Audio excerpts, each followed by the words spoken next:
Competition academy के सहयोगी channel the Guru academy पर आप सभी का स्वागत है। आशा करते हैं कि आप सभी लोग अच्छे होंगे और आप लोगों का रिवीजन भी अच्छा चल रहा होगा। विगत वर्ष का यह प्रश्न पत्र है, यूजीसी नेट का प्रथम प्रश्न पत्र है जो हल कराया जा रहा है। इसके अलावा कल आप लोगों को वीडियो लेक्चर दिया गया मिलेनियम और सतत विकास पर, मिलेनियम डेवलपमेंट गोल्स और सस्टेनेबल डेवलपमेंट गोल्स पर जो लेक्चर दिया गया है उसे आप लोगों ने देखा होगा। उसी पर आधारित आज प्रश्न आपको मिलेगा। 30 से 35 प्रश्न आपको दिया जाएगा। बाकी यह जून 2023 की परीक्षा में सेकंड शिफ्ट में पूछा गया ये पेपर है। तो आइए इसे देखते हैं। एक एक प्रश्नों को विस्तृत के साथ आपको हल कराएंगे। यहाँ पर देखें, प्रश्न संख्या 1 जो दिया गया है, यहाँ पर तालिका दी गई 2017 से लेकर 2022 तक 6 कंपनियों की आय और प्रतिशत लाभ को दर्शाया गया है। इसी के आधार पर आपको उत्तर देना है। यहाँ पर दिया गया है इनकम कितनी है, 120 लाख है। लाभ कितना है, 7.5% है। तो अगर ये देखा जाए कि इस कंपनी का कुल खर्च कितना था, कुल खर्च अगर रुपए में आपको निकालना हो तो क्या किया जाएगा। अगर हमारा लाभ 7.5% है तो x मान के निकालेंगे, यानी जो हमारा मूल था, जो लागत थी, वो लागत हमारी कितनी थी, 100%। तो 100% लागत और लाभ 7.5%, यानी 107.5%। और 120 लाख से निकालेंगे तो 100 से इधर भी गुणा कर देंगे, इधर 100 से गुणा करेंगे इसको, और इसमें 100% ऐड कर देंगे, यानी हो जाएगा 120 को 100 से गुणा करेंगे 12,000 डिवाइडेड बाई 100 जोड़ देंगे तो 107.5। इससे जब हम इसको भाग कर देंगे तो हमारा कितना आ जाएगा लगभग 111.6। कैलकुलेशन आप कर लीजिएगा, मैंने कर लिया। 111.62। तो ये हो जाएगा हमारा कि कुल वहाँ पर लागत कितनी हुई है। तो ये लागत उससे पता चल जाएगी, व्यय पता चल जाएगा कि कुल व्यय कितना था 2017 में। ऐसे 2018 का निकालेंगे, ऐसे 2019 का, 20 का, 21 का, 22 का, सबका ऐसे हम लोग निकालते चलेंगे। तो चलिए एक एक करके देखते हैं। प्रश्न पहला यही है कि 17 से 22 तक के दौरान औसत व्यय कितना था। तो पहले में व्यय मैंने आपको बता दिया कैसे निकालेंगे। तो पहले में आप निकाल लेंगे 17 में 12,000 बटे 100 जोड़ देंगे 7.5 में, तो हो जाएगा 107.5। एक का निकल आएगा। 2018 का निकालना होगा तो इसको ऐसे कैलकुलेशन 16,000 बटे 15 में 100 जोड़ देंगे 115। 2018 का निकल आएगा। 2019 का निकालना है तो 130.00 यानी 100 से गुणा करेंगे। 22 यहाँ है हमारे पास तो 100 जोड़ देंगे 122.5 हो जाएगा। ऐसे 2020 का है तो 2020 का 170 है, 100 से गुणा करेंगे 17,000 हो जाएगा बटे 117.5 हो जाएगा। 2021 का निकालेंगे तो हमारे पास 190 है, 100 से गुणा करेंगे 19,000 बटे 20 यहाँ पर है, 100 जोड़ेंगे 120 से डिवाइड करेंगे। तो इस तरीके से सबका हमको व्यय पता चल जाएगा कितना है। और इसके बाद सारे जितने व्यय हुए हैं सभी को जोड़ देंगे। यहाँ पर जो मैंने निकाला है वो आया है 111.62। 2018 का जो कैलकुलेशन करके निकाला गया वो 139.1। 2019 का जो निकाला गया 106.1। 2020 का जो निकाला गया 144.5। 2021 का जो निकाला गया 158.33। 2022 का जो निकाला गया 117.6। इन सबको जोड़ा जाएगा और जोड़ने के बाद कुल हमारे पास 6 कंपनियां हैं तो 6 वर्ष का यहाँ निकालना है। 6 वर्ष का निकालना है तो 6 से हम डिवाइड कर देंगे। 6 वर्ष का दिया गया 6 से डिवाइड करेंगे तो आ जाएगा 129.54 यानी लगभग 130। तो आपका उत्तर यहाँ पर दूसरा हो जाएगा यानी बी हो जाएगा। किस तरीके से निकालना है यहाँ पर मैंने ये आपको समझाया है। अगला प्रश्न जो दिया गया है वो ये दिया गया कि पूर्ववर्ती वर्ष की तुलना में प्रतिशत लाभ में धनात्मक वृद्धि किस वर्ष न्यूनतम थी। अब यहाँ पर लाभ देखते हैं किस वर्ष न्यूनतम थी। 2017 से 18 में जब आते हैं तो 7.5 से 7.15 हो जाता है, 7.5 से 15 हो जाता है, यानी वृद्धि हो रही है 50% की। जब हम 18 से 19 में आते हैं तो 15 7 22, यहाँ पर भी 7.5 अधिक है। लेकिन जब हम 19 से 20 में आते हैं तो यहाँ पर कमी हो जाती है, कमी हो रही है, ऋणात्मक है। जब हम लोग 20 से 21 में आते हैं तो 17 से 20 हो जाता है, 17.5 से 20 हो जाता है, यानी केवल 2.5 की वृद्धि। तो हर जगह जो है वो वृद्धि आप देख रहे हैं 7.5 की हो रही है और यहाँ वृद्धि हो रही है तो 2.5 की। तो इस तरीके से जो दूसरा प्रश्न हमारा होगा, दूसरे प्रश्न में हम देखते हैं कि हमारा उत्तर क्या हो जाना चाहिए। 2021 ही तो होगा, इसी में तो ऋणात्मक वृद्धि धनात्मक वृद्धि न्यूनतम है, सबसे कम है। यानी 20 से 21 में जब हम आते हैं तो 21 में जो वृद्धि होती है वो कितनी होती है 2.5। और वर्षों की तुलना में धनात्मक वृद्धि सबसे कम किस में हो रही है तो 2021 में हो रही है। यानी आपका उत्तर यहाँ पर हो जाएगा सी। प्रश्न संख्या 3 देखें। तीसरे में क्या दिया गया है। तीसरे में दिया गया है कि 2018 में लगभग व्यय कितना था। 2018 में अभी हम लोगों ने कैलकुलेशन किया है कि 2018 में हम लोगों ने निकाला था 16,000 बटे 115, यही तो निकाला गया था। आया था 139.1 यानी लगभग 140। आपका उत्तर हो जाएगा लगभग 140, सी उत्तर हो जाएगा। अगला प्रश्न दिया गया है, यदि वर्ष 2021 में प्रतिशत लाभ 20% के बजाय 25% हो तो उस वर्ष व्यय क्या होगा। 2021 में हमारे पास कितना है 190 है, 100 से गुणा करेंगे 19,000 हो जाएगा और 20 के बजाय अगर 25 हो जाएगा तो यहाँ पर हम कर देंगे 125, क्योंकि 20 था तो हम लोगों ने 120 से किया। उसने कहा अगर 25 हो जाए तो 125 से इसको डिवाइड कर देंगे तो आ जाएगा हमारा 152 लाख, यानी उत्तर हो जाएगा डी 152 लाख। समझ में आ गया। अब इसके बाद में फिर अगला प्रश्न जो दिया गया,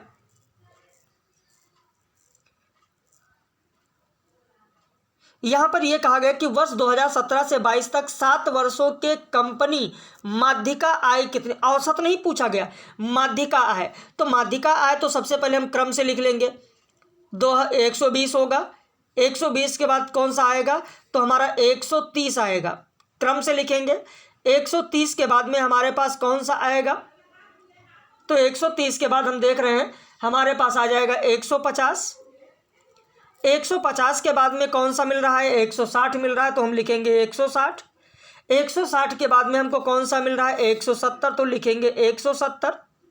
170 के बाद हमको मिल रहा है 190। अब यहाँ पर क्या देखना, माध्यिका निकालना है। एक इधर से छोड़ दीजिए, एक इधर से छोड़ दीजिए, फिर एक इधर से छोड़िए, एक इधर से, यानी दो बीच में हम आए तो यहाँ पर हमको मिल गए 150 और 160। इसी के बीच की माध्यिका क्या होगी, यानी 150 बटे 150 प्लस 160 बटे का 2, यानी आ जाएगा 155। तो इस तरीके से हम लोगों का उत्तर यहाँ पर हो जाएगा 155। यहाँ पर उत्तर क्या आ जाएगा तो आ जाएगा 155। तो ये चीज़ क्लियर हो गई। अब इसके बाद में अगले प्रश्न पर आते हैं।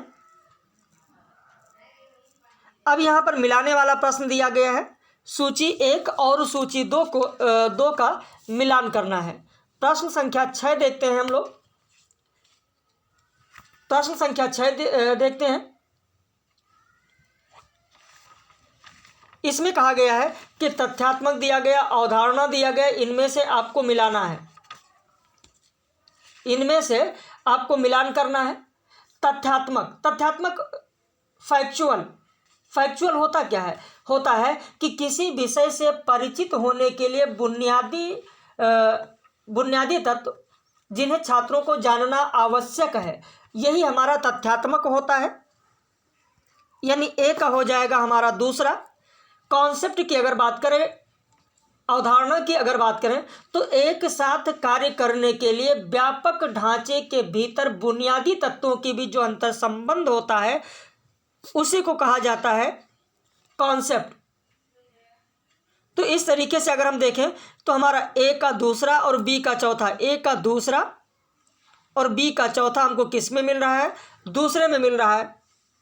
तो हमारा उत्तर बी हो जाएगा, आगे करने की ज़रूरत नहीं। बाकी तो आप देख रहे हैं, अभिसंज्ञानात्मक किसे कहा जाता है, प्रक्रियागत किसे कहा जाता है। तो इस तरीके से अगर 1, 2 भी आपको पता है तो परीक्षा में बहुत आसानी से मिलान कर सकते हैं। पियाजे के संज्ञानात्मक विकास की अवस्थाओं को आरोही क्रम में व्यवस्थित कीजिए। अब यहाँ पर जब आरोही क्रम की बात आती है तो आरोही क्रम में आप देखें कि आरोही क्रम में क्या होगा आपका? आरोही क्रम में जो सबसे पहला क्रम आता है वो आता है आपका संवेदी प्रेरक। संवेदी प्रेरक आएगा सबसे पहले। संवेदी प्रेरक जो अवस्था होती है, ये अवस्था कब से कब तक होती है? जन्म से लेकर 2 वर्ष तक। पियाजे के अनुसार जन्म से लेकर 2 वर्ष तक संवेदी प्रेरक अवस्था होती है। पूर्व प्रचालनात्मक अवस्था जो होती है वो कब से कब तक होती है? तो ये 2 वर्ष से लेकर 7 वर्ष तक होती है। अब 7 से लेकर 11 वर्ष तक, 7 से लेकर 11 वर्ष तक जो होती है वो मूर्त प्रचालनात्मक अवस्था होती है। औपचारिक प्रचालन अवस्था जो होती है वो 12 वर्ष से ऊपर की होती है, 12 वर्ष और उससे अधिक की होती है। तो इसका मतलब पहले हमारा सी होगा, सी के बाद बी होगा, फिर ए होगा, फिर डी होगा। CBAD दूसरे में मिल रहा है, CBAD। तो यहाँ पर हमारा उत्तर हो जाएगा CBAD। बात समझ में आ गई भाई? इसीलिए आप लोगों को यहाँ पर विस्तृत कराया जा रहा है ताकि आप चीज़ों को समझते चलें, और जब आप चीज़ों को समझेंगे तभी आप बेहतर कर पाएंगे। अगला प्रश्न दिया गया है कि उत्तम शिक्षण की आवश्यकताएं कौन कौन सी हैं? कौन कौन सी इसमें अवस्थाएं हैं? यहाँ पर आप देखें, उत्तम शिक्षण की जो आवश्यकताएं होती हैं वो होती हैं अन्वेषण को प्रोत्साहित करने के लिए प्रतिसंवेदी मानवीय वातावरण, ये होता है। बालक और समूह के प्रति उपयुक्त प्रतिसंवेदिता भी होता है। विषयगत मामलों का ज्ञान भी होता है और अंतर्वैयक्तिक संबंध बनाए रखना भी होता है। सख्त शिक्षण योजना का कठोर अनुवर्तन, ये उत्तम शिक्षण की आवश्यकताएं नहीं हैं।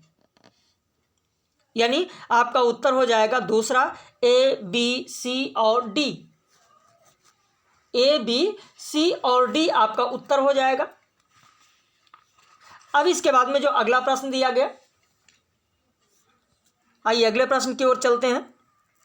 अगले प्रश्न में दिया गया कथन और तर्क। यहां पर कथन और तर्क में देखें कि शिक्षा के अन्योन्य क्रियात्मक वीडियो बनाने के लिए प्रयुक्त किया जाने वाला साधन मेंटीमीटर है। नहीं, मेंटीमीटर नहीं है। मेंटीमीटर एक ऑनलाइन प्रेजेंटेशन निर्माण का उपकरण है। मेंटीमीटर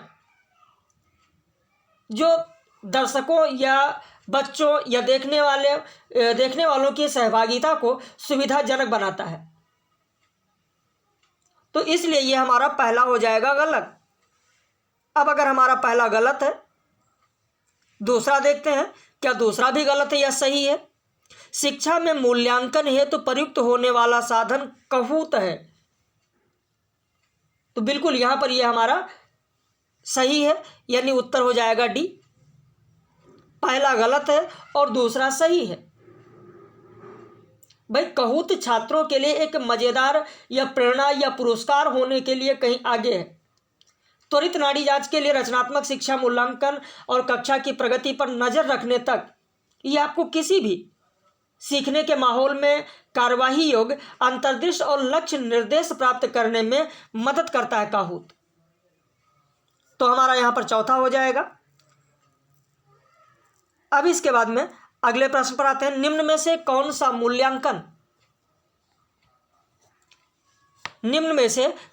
मूल्यांकन शिक्षण की अवधि में प्रदत्त किया जाएगा, न कि उसके पूर्ण होने के पश्चात। अब यहां पर कहा गया है निदानात्मक मूल्यांकन, रचनात्मक मूल्यांकन, संकल्पनात्मक मूल्यांकन और स्थापन मूल्यांकन। तो आपका उत्तर हो जाएगा रचनात्मक मूल्यांकन।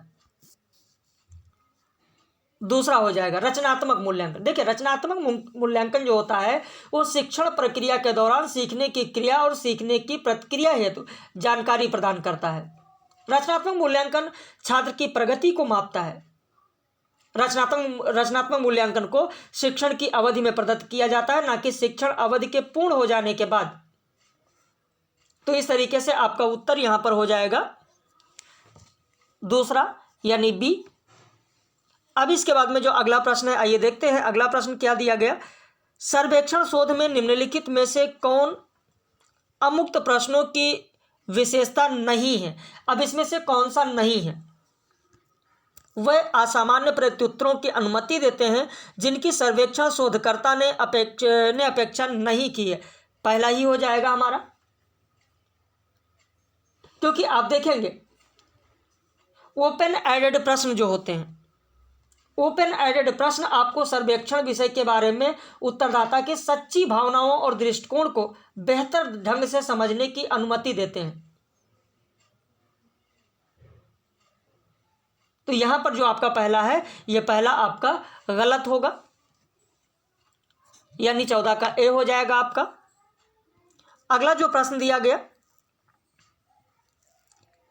यह प्रश्न कि क्या अध्ययन के निष्कर्षों को विशिष्ट शोध संदर्भ से परे सामान्यीकृत किया जा सकता है, यह किससे संबंधित है।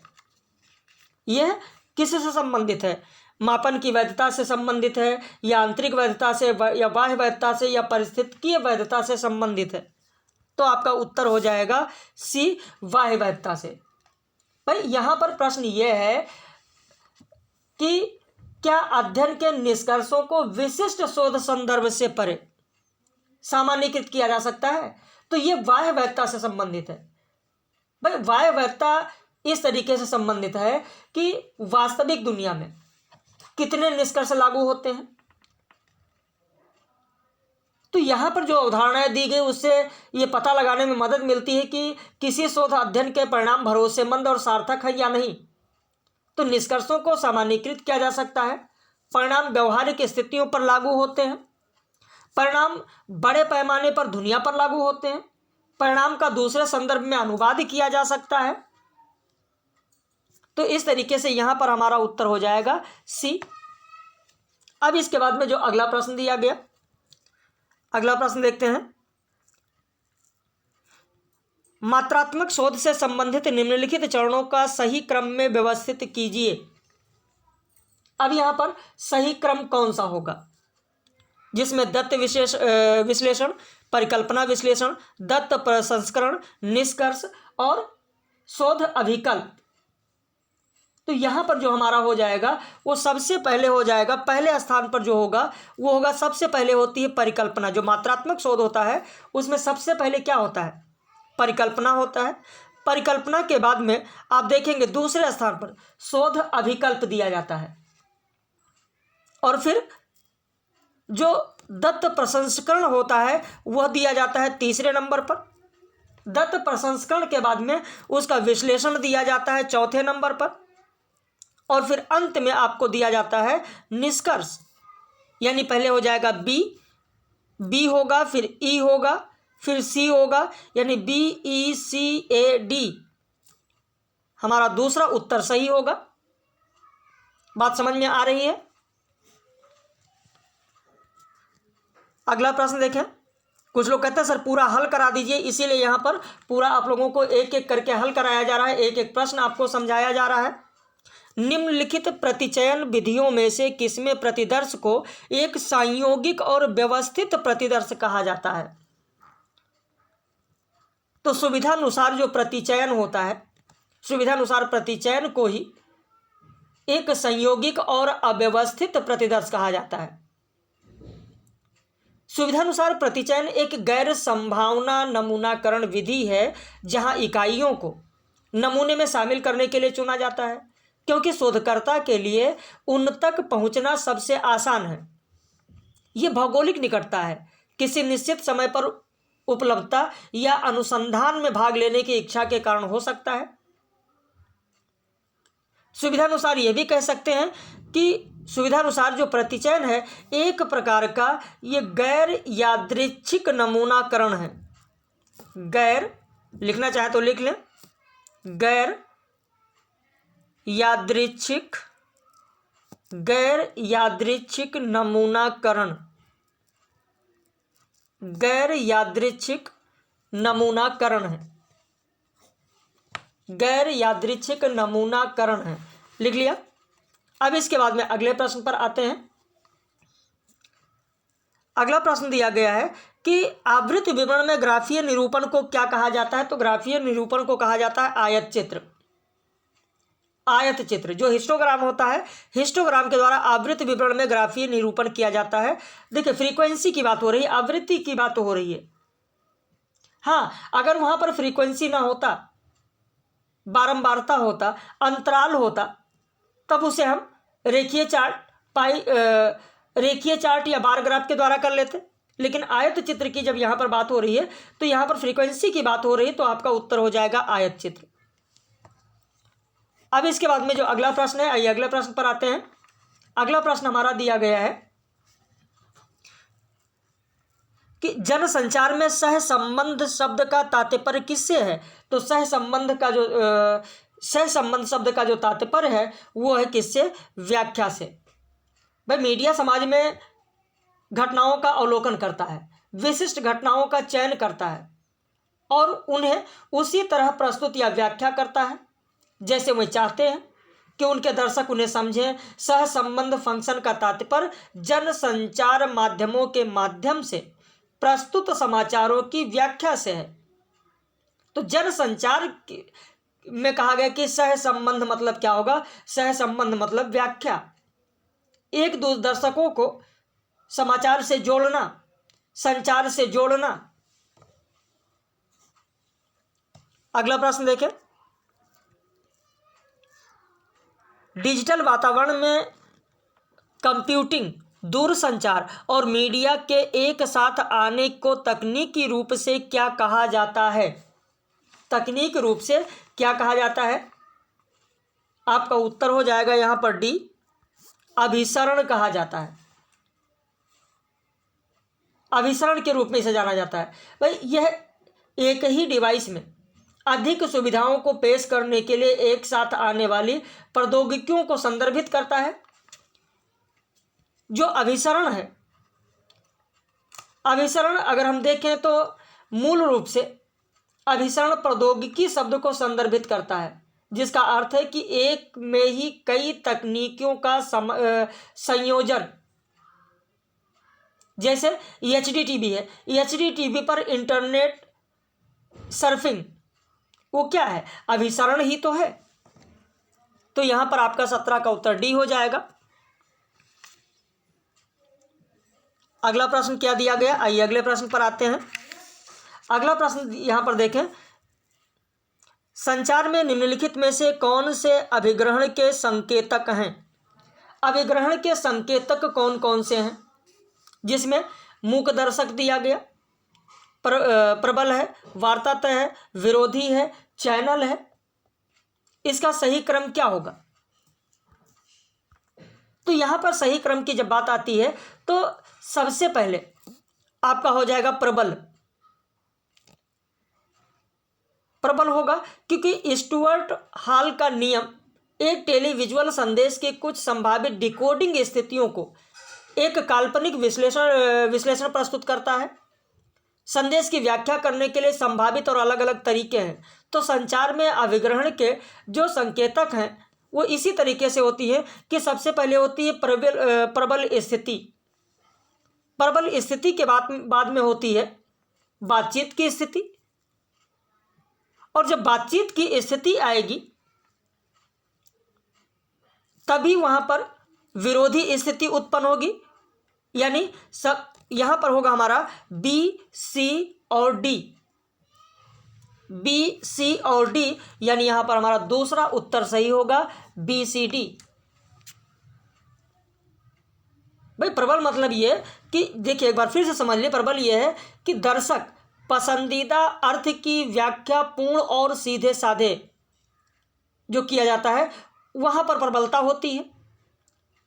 संदेश की वैधता स्वीकार करता है दर्शक, लेकिन अर्थ के कुछ अपवादों के साथ कार्य भी करता है, वही बातचीत की स्थिति है। विरोधी स्थिति जो होती है यानी दर्शक विपरीत तरीके से संदेश को डिकोड भी कर लेता है। तो यहां पर जो आपका उत्तर बन रहा है वो बी बन रहा है।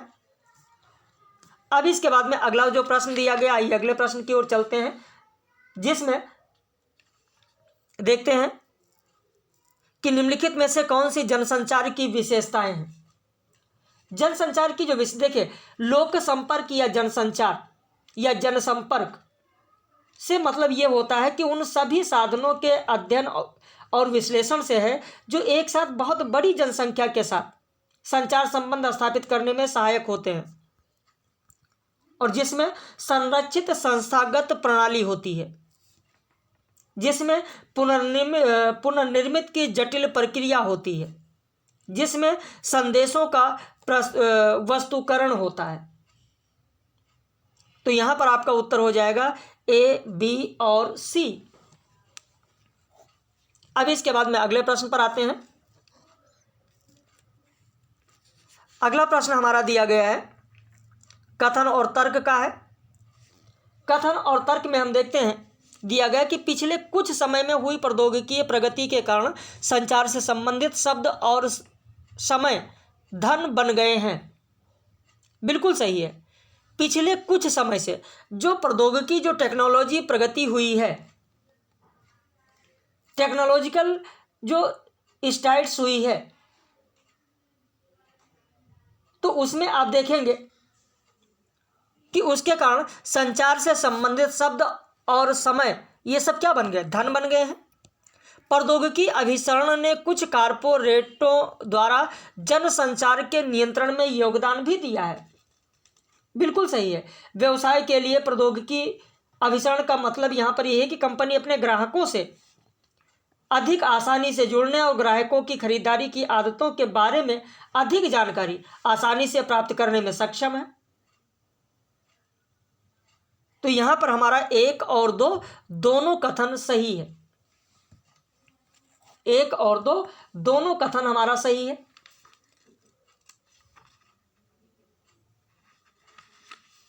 अब इसके बाद में अगले प्रश्न पर आते हैं। अगला प्रश्न देखते हैं। अगला प्रश्न दिया गया कि यदि अवरोही क्रम की 5 क्रमागत विषम संख्याओं का औसत, देखिए यह प्रश्न मैंने आप लोगों को बहुत ही आसान भाषा में बताया था। विषम संख्याएं हैं, 5 संख्याएं हैं, 1 संख्या, 2 संख्या, 3 संख्या, 4 संख्या, 5 संख्या। इनका औसत बताया गया यानी बीच की संख्या बताई गई 95 और संख्याएं विषम है। तो 95 के बाद विषम कौन सी होगी, 97, और 97 के बाद विषम कौन सी होगी, 99। 95 से पहले होगी 93 और 93 से पहले हमारी होगी 91। पांचों संख्याएं हो गई, पांचों क्रमागत है, पांचों विषम है, औसत भी 95 है। तो अवरोही क्रम की चौथी संख्या इधर से गिने हम लोग, तो चौथी संख्या हमारी कौन सी होगी, तो चौथी संख्या हमारी होगी 93। यानी यहाँ पर हमारा उत्तर हो गया डी। समझ में आ गया। तो इस तरीके से अगले प्रश्न पर अब आते हैं हम लोग। यदि दक्षिण पूर्व दिशा पूर्व हो जाती है, दक्षिण पूर्व दिशा हमारी पूर्व अगर हो जाती है, यानी यहां पर ऐसे हमको डायग्राम बना लेते हैं। आइए देखिए, ऊपर हो गया नॉर्थ, ये हो गया साउथ, इधर हो गया ईस्ट, इधर हो गया वेस्ट, ये हो गया आपका नॉर्थ ईस्ट, ये हो गया साउथ ईस्ट, ये हो गया साउथ वेस्ट, ये हो गया नॉर्थ वेस्ट। अब कहा गया दक्षिण पूर्व, ये दक्षिण पूर्व जो हमारा दिया गया ये कहा गया पूर्व हो जाए ऐसे, उत्तर पश्चिम पश्चिम हो जाए, यानी घड़ी के सुई के विपरीत एंटी क्लॉकवाइज 45 अंश घूमती है, एक खाने घूमती है, ऐसे मान लो बराबर खाने दिए गए, इन सभी इसी प्रकार से परिवर्तित होते रहे, तो उत्तर के लिए कौन सी दिशा होगी? तो उत्तर में कौन सा होगा? सभी घूम जाएगा, तो ऐसे ये घूम जाएगा, तो ये नॉर्थ ईस्ट जो हमारा है यानी उत्तर पूर्व जो हमारा है ये घूमकर उत्तर में हो जाएगा, तो उत्तर हो जाएगा यहां पर हमारा नॉर्थ ईस्ट। बात समझ में आ गई। अब इसके बाद में अगले प्रश्न पर आते हैं। अगला प्रश्न देखते हैं कि अगला प्रश्न हमारा कौन सा है। आइए अगले प्रश्न की ओर चलते हैं। अगला प्रश्न यह दिया गया कि अगर कूट भाषा में कानपुर को JBMQTS के रूप में लिखा जाए तो उसी भाषा में बॉम्बे को कैसे लिखेंगे? देखिए, के के बाद के से पहले जे होता है, ए के बाद बी होता है, एन से पहले एम होता है, यानी एक में -1 एक में +1, यानी एक के पहले वाला अक्षर एक के बाद वाला अक्षर, यही लिखा गया है। तो बॉम्बे अगर लिखा है BOMBAY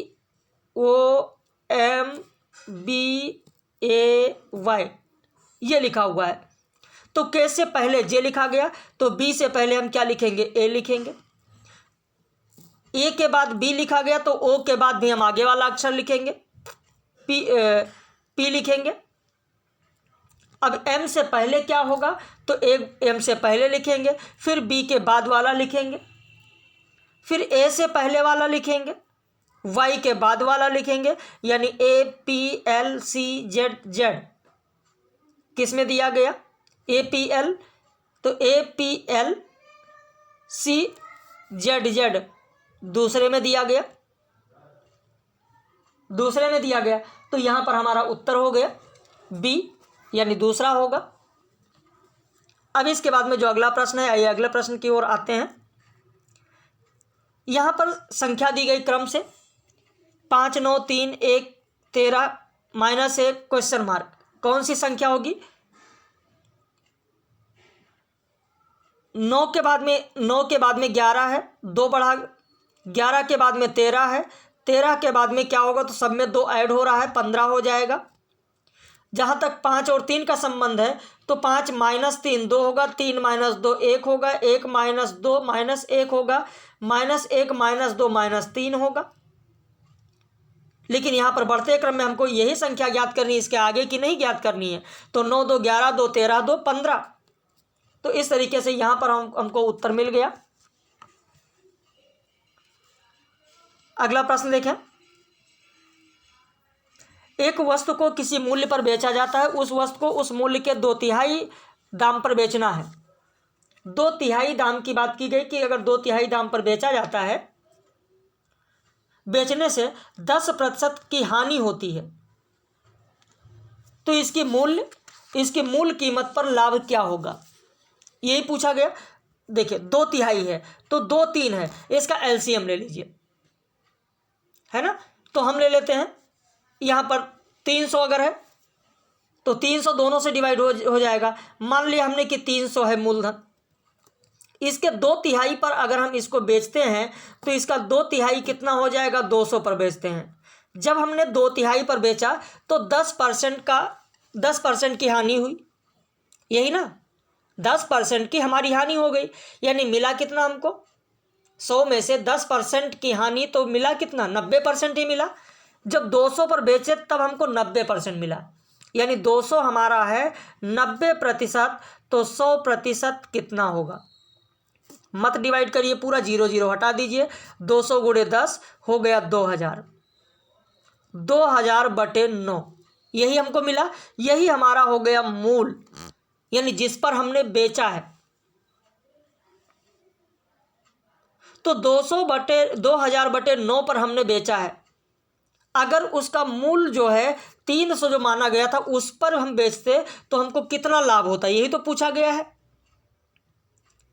भाई। 300 रुपये का हमने खरीदा है और 2000 बटे 9 का बेचा है, तो लाभ कितना होगा? लाभ निकालने के लिए घटाओगे तो 300 में से 300 माइनस 2000 बटे का 9 घटाओगे तो 9 से 300 को गुणा करोगे, 9 3 27, यानी 2700 माइनस का 2000 बटे का 9, तो 2700 में से 2000 घटा दोगे, बचेगा 700 बटे 9। तो लाभ हुआ हमारा कितना? 700 बटे का 9, यही तो लाभ हुआ। तो जो 700 लाभ हुआ वो 700 जो हमारा लाभ हुआ है वो 2000 का कितने प्रतिशत है? तो अब यहां पर निकाल लेते हैं। 700 बटे का 9 यही लाभ हुआ। यह कितने प्रतिशत है, यानी कितने सौ है, किसका? तो 2000 बटे 9 का। तो 2000 यहाँ हो गए, बटे 9 है तो 9 ऊपर हो जाएगा, 9 से 9 कैंसिल हो जाएगा, ये जीरो दोनों कैंसिल, ये जीरो कैंसिल, 2 से 70 कैंसिल, यानी आ गया हमारा 35%। हो गया उत्तर, 35% हमको उत्तर मिल गया। बात समझ में आई या नहीं? 35% हमको उत्तर मिल गया। अब इसके बाद में आइए अगले प्रश्न पर आते हैं। अगला प्रश्न हमारा कौन सा दिया गया है? अगला प्रश्न है कि यदि कोई संत भौतिकवादी नहीं है, कथन को गलत माना गया है, इस कथन को ध्यान देना, इस कथन को गलत माना गया है, तो निम्नलिखित कथनों में से किन कथनों को सीधे तौर पर सही माना जा सकता है? किसको सही माना जा सकता है? कोई संत भौतिकवादी नहीं है, भौतिकवादी अलग और संत अलग, संत अलग और भौतिकवादी अलग, कोई भी संत भौतिकवादी नहीं है। कहा गया यह गलत है, यह गलत है। तो इनमें से सीधे तौर पर सही कौन सा माना? सभी संत भौतिकवादी होते हैं? नहीं, कुछ संत भौतिकवादी होते हैं। हाँ, ये हमारा सही हो सकता है कि कुछ संत भौतिकवादी होते हैं, कुछ संत भौतिकवादी नहीं होते हैं। ये बिल्कुल आप नहीं कह सकते हैं, क्योंकि इस कथन को गलत माना गया है। इस आधार पर आप नहीं कह सकते, क्योंकि यह गलत है। पहले ही कहा गया सभी संत भौतिकवादी होते हैं, नहीं हो, यानी यहां पर आपका उत्तर हो जाएगा केवल बी, केवल बी आपका उत्तर हो जाएगा। अब इसके बाद अगले प्रश्न पर आते हैं। समय भी 38 मिनट का हो गया है, लेकिन फिर भी एक एक तथ्य आपको समझाते चलते हैं। अंत तक चीज़ों को देखिए और अपनी प्रतिक्रिया आप लोग जरूर व्यक्त करिए। इनमें से कौन सा कथन तार्किक रूप से कोई संत भौतिकवादी नहीं है? कोई संत भौतिकवादी नहीं है, कथन के समतुल्य कौन सा होगा? तो कोई संत भौतिकवादी नहीं है, तो कोई भी भौतिकवादी संत नहीं है, यही होगा हमारा, यानी पहला उत्तर हमारा सही हो जाएगा।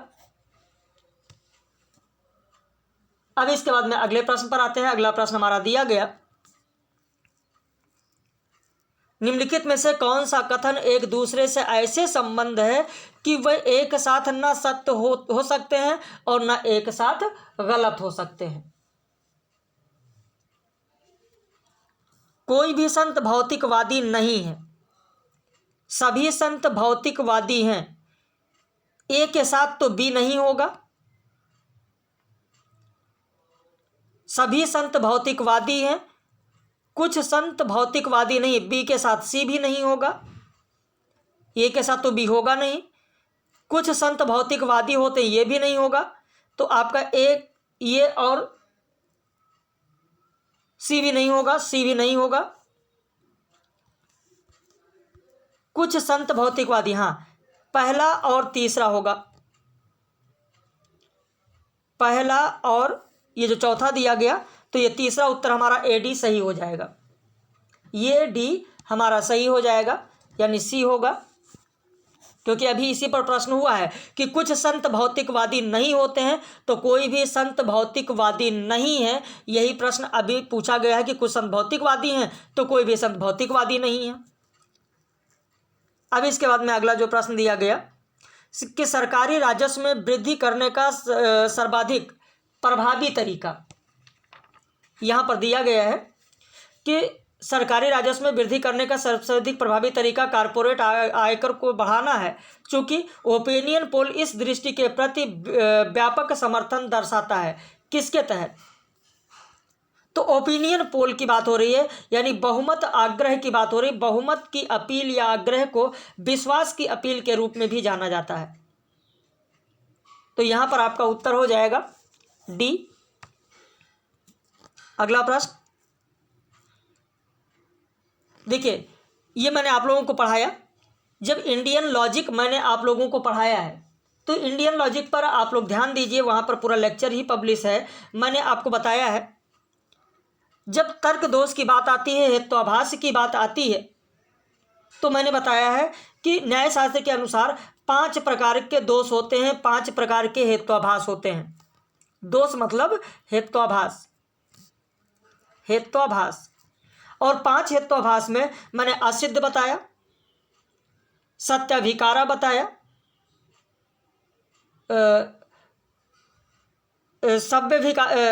सव्यभिकारा बताया, सव्यभिचार कह सकते हैं, सत्य प्रतिपक्ष मैंने बताया, बाधिता बताया और विरुद्ध बताया।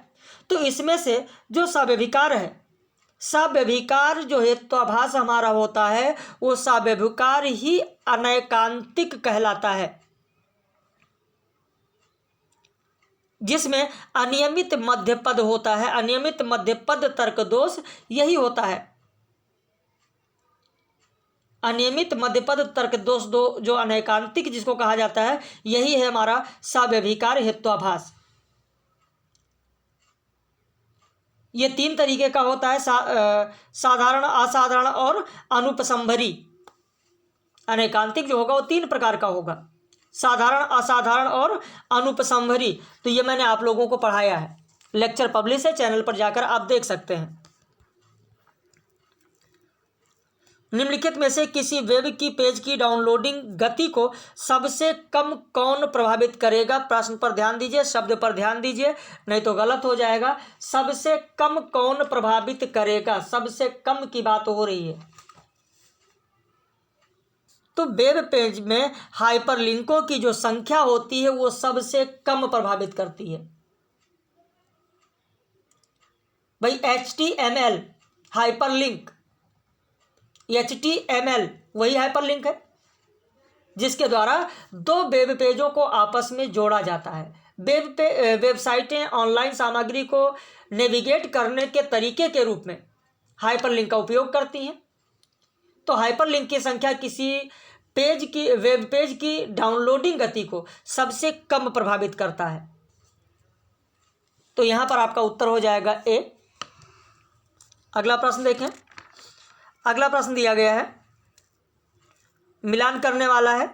सकल संकाय की गणना करने हेतु देखिए ये पूरा का पूरा मैंने आपको भेज दिया है, इसे मिलाना है, आप मिला लीजिएगा, इसे आप लोग मिला लीजिएगा। मैंने पूरा का पूरा आपको चार्ट भेज दिया है।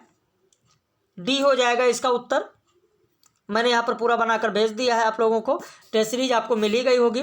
खैर इस पर एक दिन देखते हैं, किसी एक दिन विशेष इस पर 1 घंटे समय दे देंगे आप लोगों को, पूरा एक लेक्चर इस पर करा देंगे,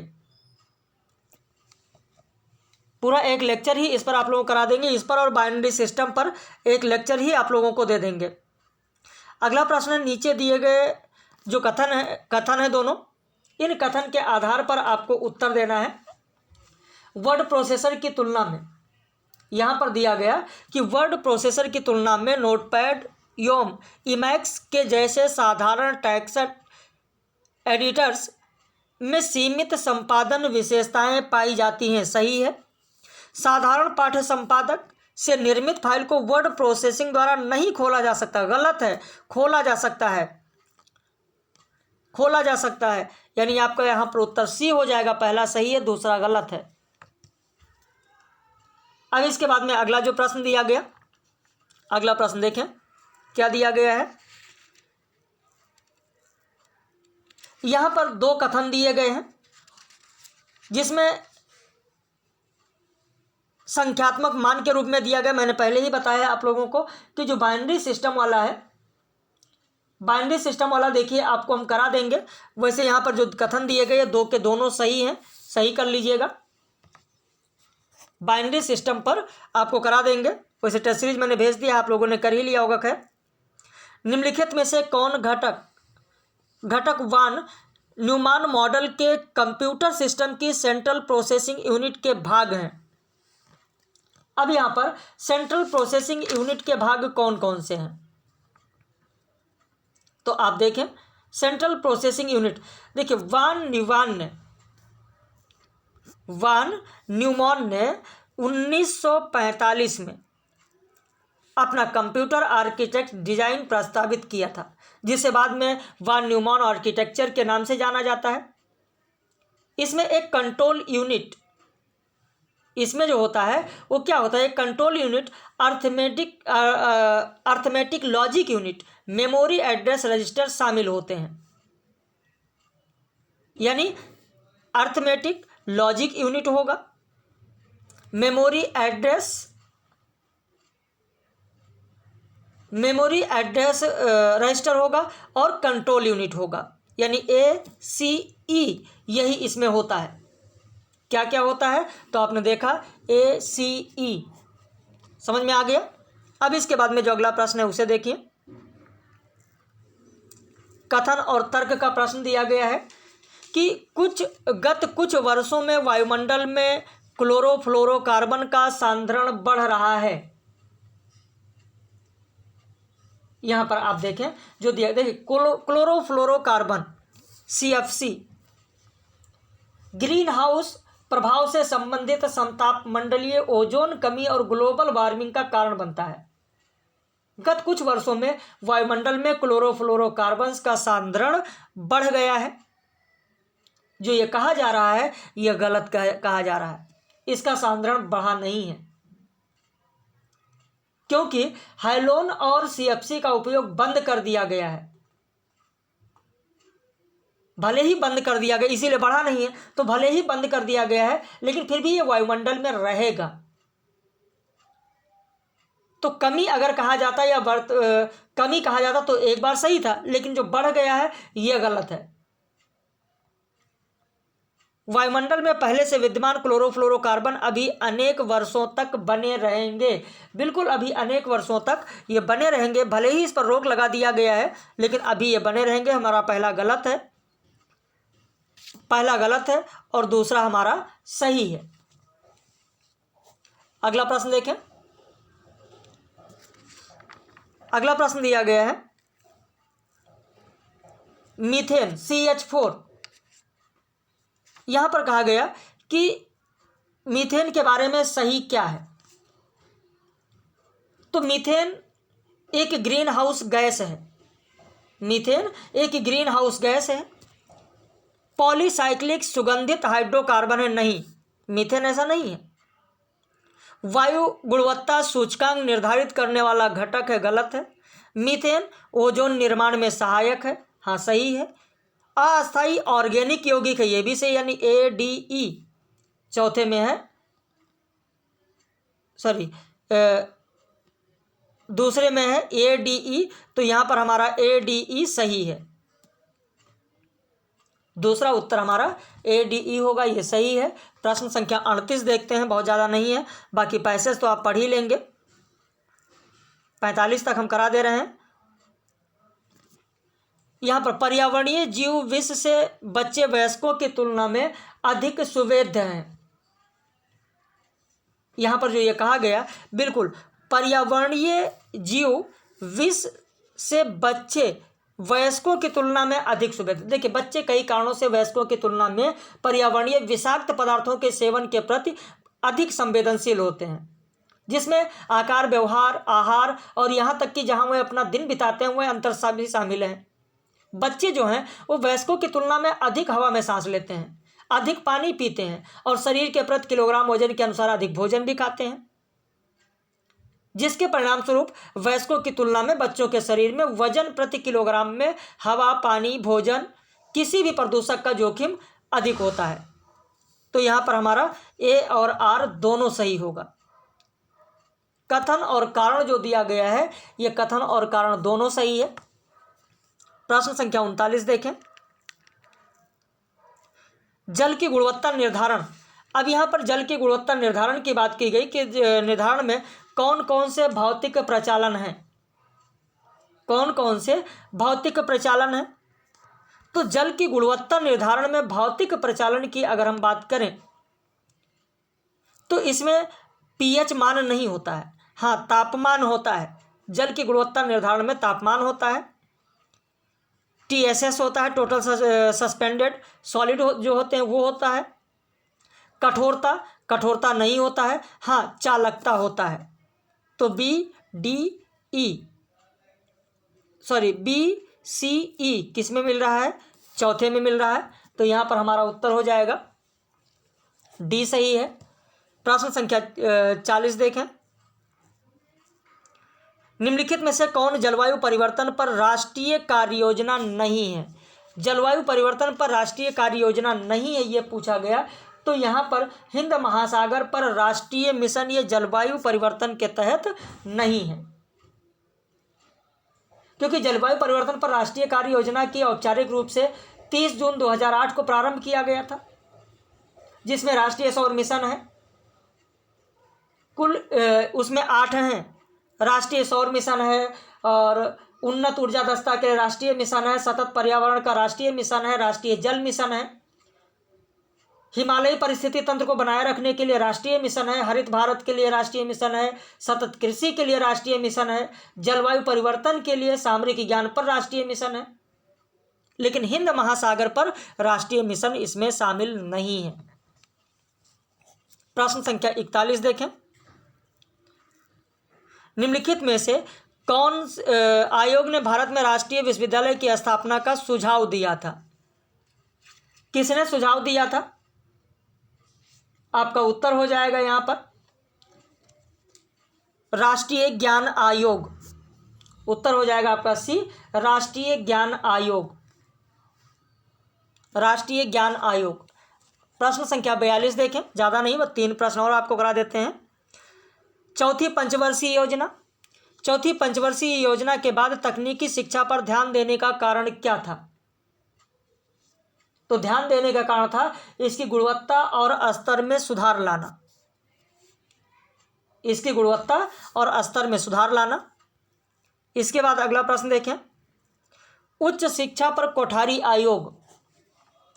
उच्च शिक्षा पर कोठारी आयोग की सिफारिशें कौन कौन सी थीं। कोठारी आयोग की सिफारिशें, क्या नए पाठ्यक्रम प्रारंभ करने से बचना, गलत।